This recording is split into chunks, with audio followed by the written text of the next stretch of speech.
Good morning class. Last term पर हम लोगों ने मैग्नेटिक पीरियोडिक टेबल के विषय में पढ़ा था और long form short of periodic table long form periodic table के विषय में थोड़ा सा डिस्कस किया था। ठीक है, आज हम लोग जो है पूरी ये मॉडर्न पीरियोडिक टेबल पढ़ेंगे जिसको हम लोग long form of periodic table के नाम से भी जानते हैं। ठीक है, इसको हम लोग आज इस क्लास में क्या है डिस्कस करेंगे। देखिए, जो मॉडर्न पीरियोडिक टेबल है वो किसकी है, वो दी हुई है मोजले की। ठीक, ये जो टेबल है स्पेशली अगर देखा जाए तो एक तरीके की टेबल है ये किसकी, मेंडेल की। भाई मेंडेल ने सबसे पहले टेबल बनाया था, ये एक तरीके से टेबल तो उसी की है, बस उसी का क्या है चेंजमेंट फॉर्म है। माने उसमें क्या किए गए, मोजले ने कुछ चेंजमेंट किए हैं जिसकी वजह से इसको लॉन्ग फॉर्म पीरियोडिक टेबल या मॉडर्न पीरियोडिक टेबल के नाम से जाना जाता है। इसमें क्या है चलिए देख लेते हैं।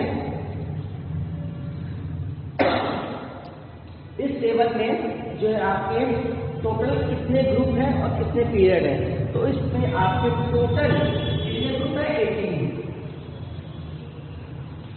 ग्रुप कितने हैं 18, पीरियड कितने हैं आपके 7। तो इस टेबल को आपको जो है 18 ग्रुप में और 7 पीरियड में डिवाइड किया गया है। These are the period.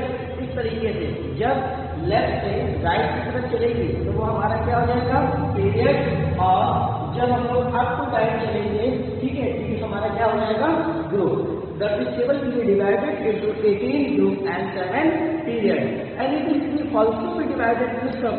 इसको और भी डिवाइड किया गया है, जैसे ये जो फर्स्ट सेकेंड है ये दोनों, ठीक, ये आपके क्या है मेटल है। कौन कौन से देखिए है, ये आपके है मेटल, जिनमें से जो फर्स्ट ए है वो है एल्की मेटल और जो सेकेंड ए है ये है आपका एल्कलाइन अर्थ मेटल। ठीक है, ये एल्की और ये एल्कलाइन अर्थ मेटल। जो आपको दे रखे हैं ये है नॉन मेटल। जो ये सीरीज आपको दे रखी है ये वाली, ये है ट्रांजिशन मेटल।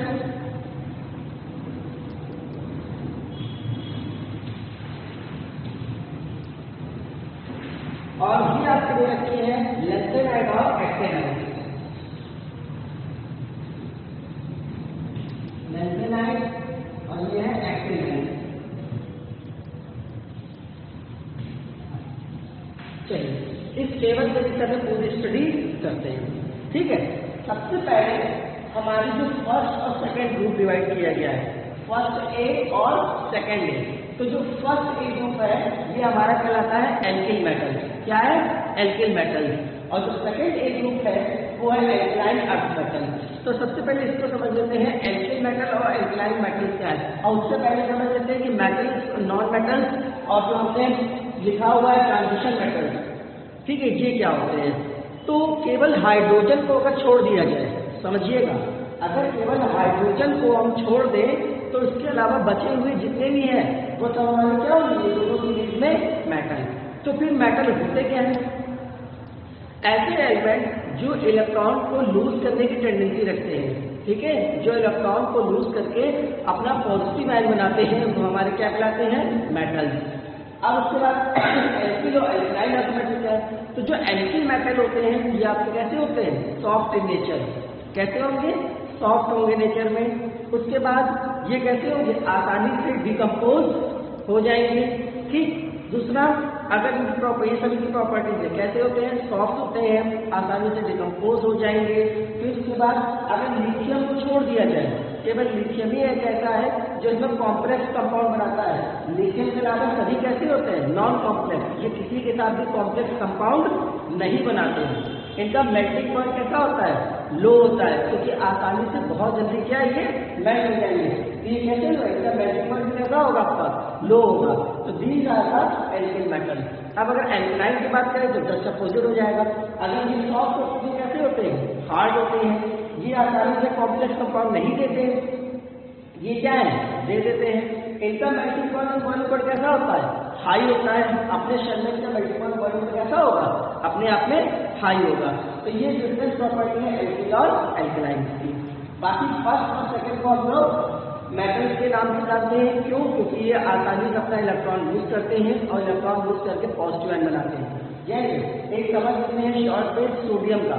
अगर सोडियम का आप लोग इलेक्ट्रॉनिक कॉन्फ़िगरेशन देखें, चलिए इधर लेफ्ट में आपको देखिएगा, अगर सोडियम का इलेक्ट्रॉनिक कॉन्फ़िगरेशन देखें तो 2,8,1 यही बनता है। तो ये बन क्या करेगा? अपना इलेक्ट्रॉन दे देता है।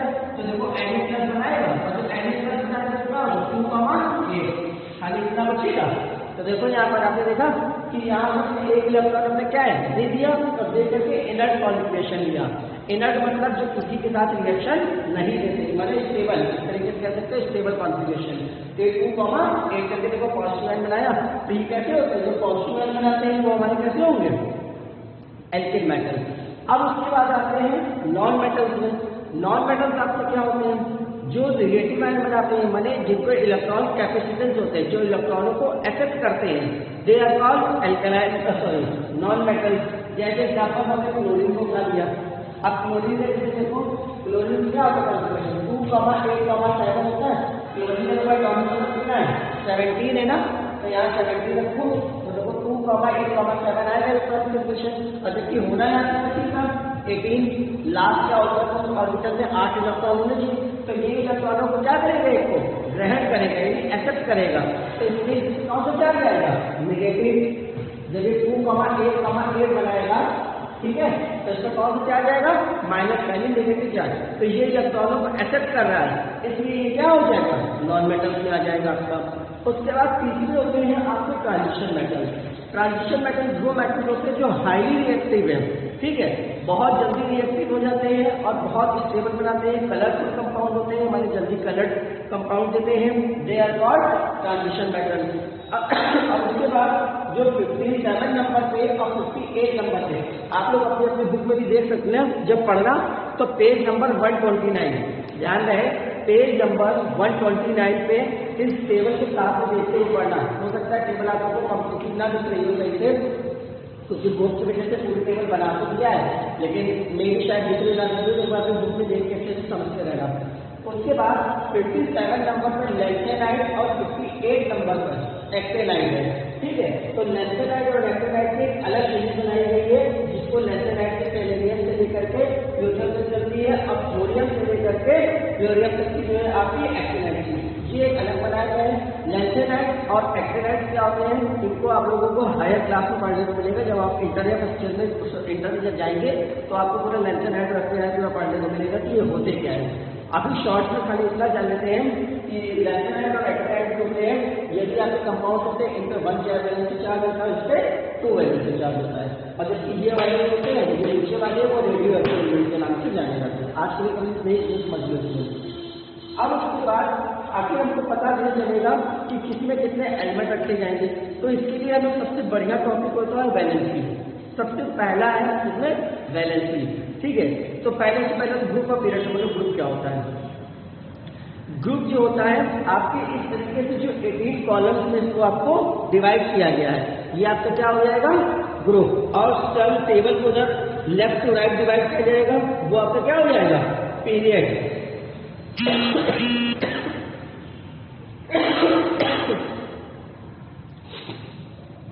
हम आपको बता रहे थे यहाँ पर कि जो हाइड्रोजन है वो हाइड्रोजन का क्यों नहीं रखा जाए, क्योंकि हाइड्रोजन जो आपका लाइट एलिमेंट है, हल्का एलिमेंट होने के कारण जो है, समझिएगा, एलिमेंट हल्का है और सबसे पहले नंबर रहता है, इसलिए यहाँ पर इसको रखा गया है। लेकिन यहाँ पर कभी ध्यान रखना, हाइड्रोजन कभी भी मेटल नहीं होता, ठीक।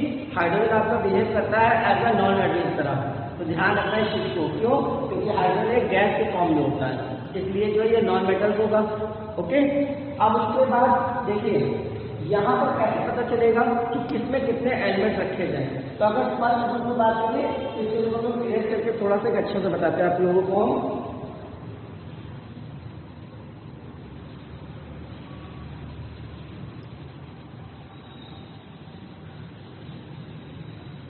जैसे अगर हम पहले में बात करें तो देखो 2n स्क्वायर होता है, तो 2 × 1 का स्क्वायर, तो ये कितना है? 2 है। इसलिए ये सबसे पहला पीरियड है। तो पहले पीरियड में कितने रखे हैं? 2 एलिमेंट, तो देखो 2 है। एक और एक ये 2 एलिमेंट। जब दूसरे पीरियड की बात करेंगे कि इस वाले पीरियड की, इसको समझिएगा जरा। इस बात को रखो 2n²। ठीक, तो हम लोग 2 की बात कर रहे हैं तो 2 × 2n², यानी 2 × 4 कितना है 8। तो देखो इसमें 8 एलिमेंट रखे हैं, 1 2 3 4 5 6 7 8। इसी तरीके से जब तीसरे की बात करेंगे तो देखो यहाँ पे लिखते हैं 2n², यानी कि थर्ड की बात कर रहे हैं 2 × 3 का स्क्वायर, यानी 2 × 9 और 9 होगा 18। नहीं, यहाँ पर आपको ये थर्ड वाले में तो 80 आएगा। 1 मिनट, ठीक है।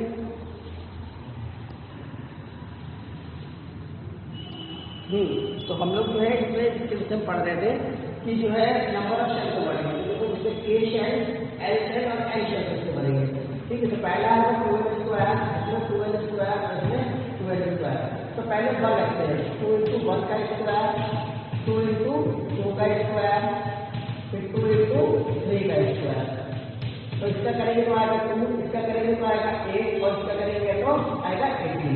तो देखो इस तरीके से जब इसको पॉइंट फिल करेंगे तो इसको छोड़ दो, इसमें जो 2 एलिमेंट होंगे उसके अलावा इसके कितने होंगे 1, इसमें कितने होंगे 1, इसके कितने होंगे 18, 18, 18 और 18।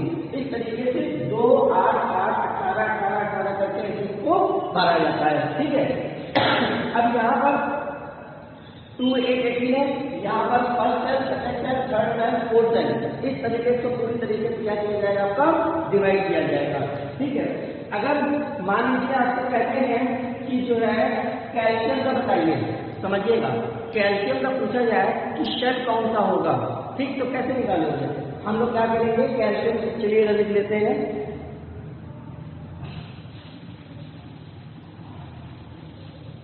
जैसे कैल्शियम का अगर कहा जाए इलेक्ट्रॉनिक कॉन्फ़िगरेशन निकालने के लिए तो कैसे फिल करोगे? कैल्शियम का परमाणु क्रमांक लेंगे, एटॉमिक नंबर हो जाएगा 20। तो देखो KLMN ऐसे बनेंगे, तो 2 8 8 कितना हुआ 8 8 16 और 16 और 2 14 और 2 20।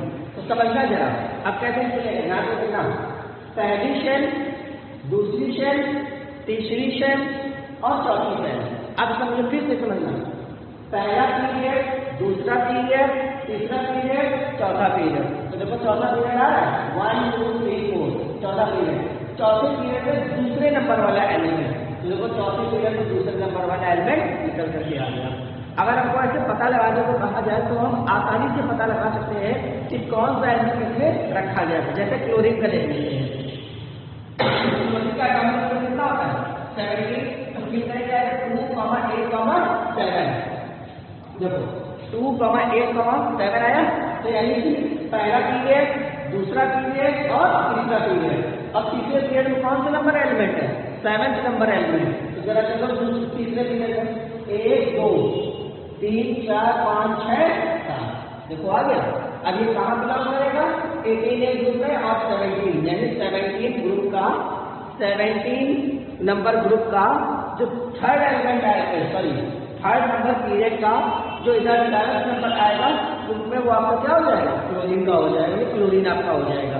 तो इस तरीके से जो इलेक्ट्रॉनिक कॉन्फ़िगरेशन से पता लगा सकते हैं कि हमारा कौन सा जो एलिमेंट है कहाँ पर प्रेजेंट होगा। जैसे एक और देख लेते हैं, अगर हमने किसी का इलेक्ट्रॉनिक कॉन्फ़िगरेशन लिख के दिया कि 2 8 1 है, समझना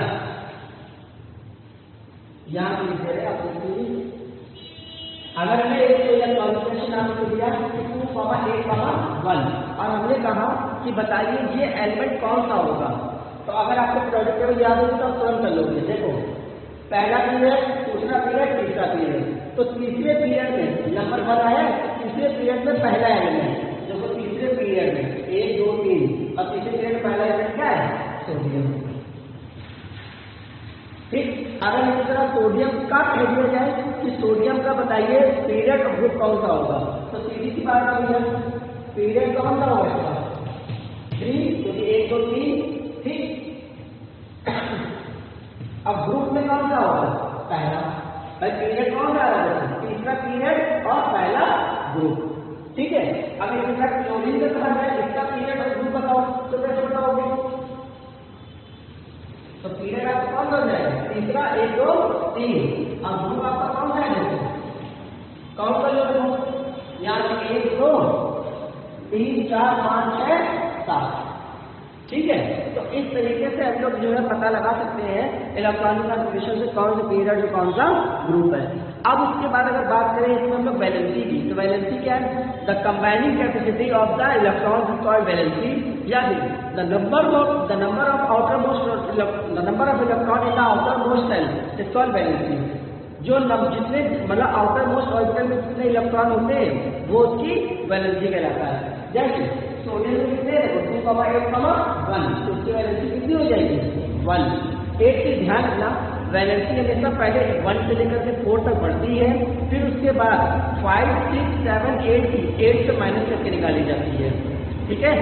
अगर मान लो जैसे 7 है तो 7 ही लिखेंगे यहाँ पर, 4 के बाद जितने भी नंबर होते हैं उसको 8 से माइनस करते हैं। तो जरा 8 से 7 को माइनस करो कितना आएगा? -1 आ जाएगा, यानी 7 - 8 -1। तो यानी क्लोरीन की वैलेंसी कितनी हो जाएगी? -1। जैसे जैसे लेफ्ट टू राइट बढ़ेंगे, माने पीरियड में जैसे जैसे बढ़ते जाएंगे वैसे वैसे वैलेंसी क्या होगी? बढ़ेगी। क्यों बढ़ेगी?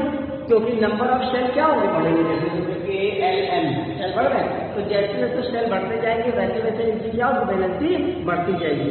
बट अगर अपने ग्रुप में देखा जाए तो अपने ग्रुप में इनकी वैलेंसी कैसी होगी? सेम होगी। उसके बाद दूसरा होता है एटॉमिक साइज। अगर एटॉमिक साइज की बात करें तो जैसे जैसे यहाँ से लेकर के यहाँ तक जाएंगे ये वैलेंसी की आपकी एटॉमिक साइज क्या होगा? डिक्रीज होगा। माने पीरियड में लेफ्ट टू राइट जाने पर एटॉमिक साइज डिक्रीज होगा और अप टू डाउन जाने पर क्या होगा? इंक्रीज होगा। तो भैया क्यों डिक्रीज होगा? सीधी सी बात है, जो एलिमेंट न्यूक्लियस के पास होगा, माने शेल के शेल के पास, एल शेल के पास, तो जो सबसे न्यूक्लियस के पास होगा वो कैसा होगा? स्ट्रॉन्ग होगा। और जैसे जैसे दूर जाते जाएंगे शेल बढ़ेंगे वैसे वैसे क्या हो जाएगा? वीक हो जाएगा। तो इसको बोलते हैं effective nuclear charge. The effective nuclear charge will be increase और डिक्रीज, दैट्स व्हाई। ठीक है। तो जो इफेक्टिव न्यूक्लियर चार्ज है वो पीरियड में क्या होता है? रिड्यूस होता है, माने एलिमेंट न्यूक्लियस से दूर होता जाता है। इस वजह से जो एटॉमिक रेडियस क्या हो जाती है? डिक्रीज हो जाती है। और जबकि अपने ग्रुप में इसके एटॉमिक रेडियस क्या होगी? इंक्रीज हो जाएगी। माने जब अप डाउन ऊपर से नीचे की तरफ चलेंगे तो क्या होगी? वो इंक्रीज हो जाएगी।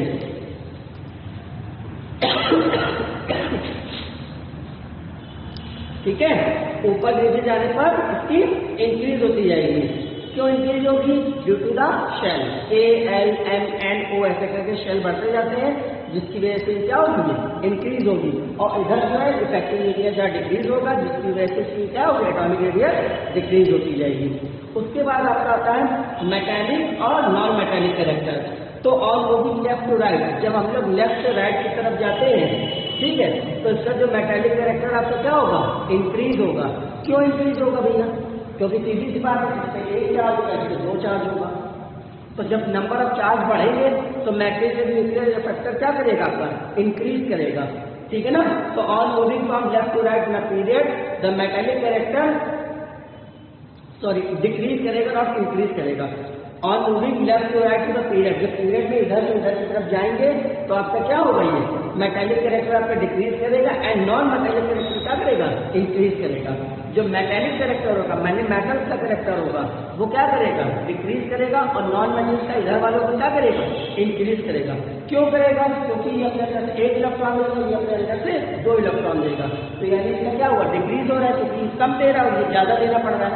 सीधी सी बात है, अगर तुम्हारे पास 20 रुपए है और इनको तुम्हें 5 देने पड़ रहे हैं, मैंने ये दोनों के पास 20 है, ठीक, ये 5 दे रहे हैं और ये 10 दे रहे हैं, तो किसके पास पैसे की कमी आ रही है? इसके पास ज्यादा कमी आ रही है ना। तो इसका मतलब क्या हुआ? घटा, यानी डिक्रीज किया। तो जब यहाँ से बढ़ेंगे तो ये क्या करेगा? डिक्रीज करेगा। ये क्या करेगा? इंक्रीज करेगा। क्यों? क्योंकि नंबर ऑफ बैलेंस इलेक्ट्रॉन यहाँ पर क्या होंगे? कम बढ़ेंगे, इसलिए यहाँ पर ये क्या करेगा? हमारा इंक्रीज करेगा। एल्यूमिनियम अगर देख लो यहाँ पर ऑक्सीजन, तो ये क्या होगा? हमारा यहाँ पर तुम्हारी -2 आएगी, यहाँ -1 आएगी, यहाँ 0 होगी। तो देखो जब हम लोग सभी ने इंटीजर्स में पढ़ा होगा -3, -2, -1, 0, अगर इन्हें देखा जाए तो 0 क्या होता है? बड़ा होता है ना। तो इसलिए यहाँ पर ये -2, -1, 0 तो ये 0 की तरफ बढ़ रहे हैं, तो इसलिए क्या होगा, ये इंक्रीज करेगा और ये वाला क्या होगा, डिक्रीज करेगा। फिर उसके बाद अगर देखा जाए हम लोग, देखिए इसमें को बोलते हैं इलेक्ट्रोनेगेटिविटी, ठीक है। तो जो इलेक्ट्रोनेगेटिविटी वो भी आपकी क्या करती है, आपकी इंक्रीज और डिक्रीज करेगी। अगर आप जो है यहाँ से लेफ्ट टू राइट की तरफ अगर जाते हैं, समझिएगा, ठीक है, जो आपकी इलेक्ट्रोनेगेटिविटी है, जब आप लेफ्ट से राइट की तरफ जाएंगे तो क्या होगी, डिक्रीज करेगी। लेफ्ट से राइट की तरफ जाने पर इलेक्ट्रोनेगेटिविटी डिक्रीज करेगी, जबकि अप टू डाउन जाने पर क्या होगी, इंक्रीज करेगी।